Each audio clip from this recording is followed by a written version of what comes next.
Hi guys, मैं मिथिलेश। दोस्तों, आज मैं आपको ऐसी कहानी के बारे में बताऊंगा जिसको सुनकर आप अपनी आदतों को बदल सकते हैं। दोस्तों, आदतों को बदलना कितना कठिन होता है, आदतों को बदलना कितना मुश्किल काम है, लेकिन उनको बदला जा सकता है अगर हम सही समय पर सही निर्णय ले तो। लेकिन किस तरह से आदतों को बदला जा सकता है यह तो आपको कहानी खत्म होने के बाद ही पता चल पाएगा। तो आपका ज्यादा वक्त ना लेते हुए मैं इस कहानी को शुरू करता हूँ। दोस्तों, एक बार की बात है, एक पिता जो अपने पुत्र की आदतों से बहुत परेशान था, उसे समझाया करता था कि बेटा, तुम्हारी आदतों से मैं परेशान हो चुका हूँ, अब तुम बड़े हो गए हो, प्लीज अपनी आदतों को सुधार लो। लेकिन बेटा हमेशा जवाब देता कि पिताजी, अभी मैं तो छोटा हूँ, अभी इसकी क्या जरूरत, जब मैं बड़ा हो जाऊंगा तो इस आदत को सुधार लूंगा। यह जवाब देकर बेटा हमेशा इस बात को टाल दिया करता था। पिता उसकी आदतों से बहुत परेशान थे। उन्हें कुछ समझ में नहीं आ रहा था कि वो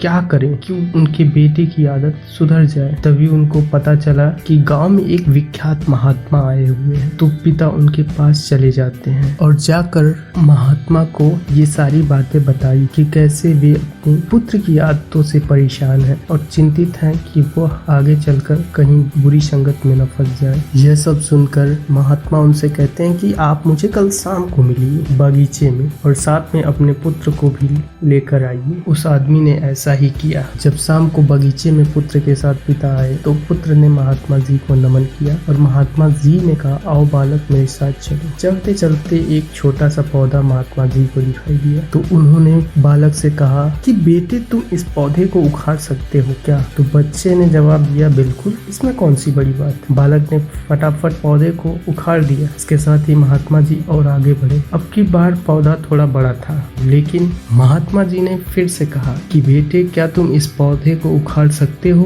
बच्चे के अंदर जोश था, बिल्कुल, मैं इसको उखाड़ लूंगा। थोड़ी मेहनत लगी उसको, लेकिन अंततः पौधा उखाड़ दिया। महात्मा जी थोड़ा आगे और बढ़े। अब महात्मा जी ने उस बच्चे को एक बड़ा पेड़ दिखाया और कहा कि इसे उखाड़ कर दिखाओ, तब मैं मान लूंगा कि वाकई में तुमने बहुत ताकत है। महात्मा जी की बात सुनकर बच्चा कोशिश करने लगा। तने को बार बार हिलाता, वह बार बार विफल हो जाता, लेकिन उसने कोशिश करनी जारी रखी। फिर अंततः असफलता हाथ उसके लगी। वो उस बड़े से पेड़ को नहीं उखाड़ पाया। तो इस पर महात्मा जी ने उससे कहा कि बेटा, तुम्हें कुछ समझ में आया? तो बच्चा आश्चर्यचकित भाव से बोला कि समझ में? महात्मा जी, मुझे तो कुछ समझ में नहीं आया। तब महात्मा जी ने उसे समझाया कि ठीक ऐसा ही हमारी आदतों के साथ होता है बेटा। अगर हम शुरू में आदतों को तोड़ना चाहें तो वो ठीक पौधे की तरह तोड़ सकते हैं, क्योंकि शुरू में आदतें इतनी मजबूत नहीं होती, लेकिन जैसे जैसे समय बीतता है हमारी आदतें बदलती नहीं।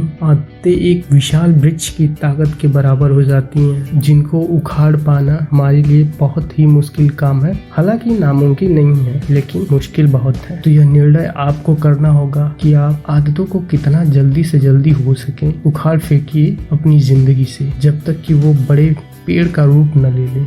लेकिन कुल मिलाकर आप अपनी आदतों को बदलना चाहते हो तो शुरुआत में ही सतर्क रहें। इससे मेहनत भी कम लगेगी और आप अपनी आदतों पर लगाम भी लगा देंगे। चाहे किसी प्रकार की आदत हो, आप बदलना चाहें, बस शुरू में आप सतर्क रहें। मैं आशा करता हूँ कि यह कहानी आपको ज़रूर पसंद आई होगी और यह उम्मीद भी करता हूँ कि आपकी जो बुरी आदतें हैं उनको आप छोड़ पाए। दोस्तों, ये कहानी आपको कैसी लगी कमेंट में ज़रूर बताएं और इसे साथ ही अपने फैमिली और फ्रेंड्स के साथ भी शेयर करें। धन्यवाद।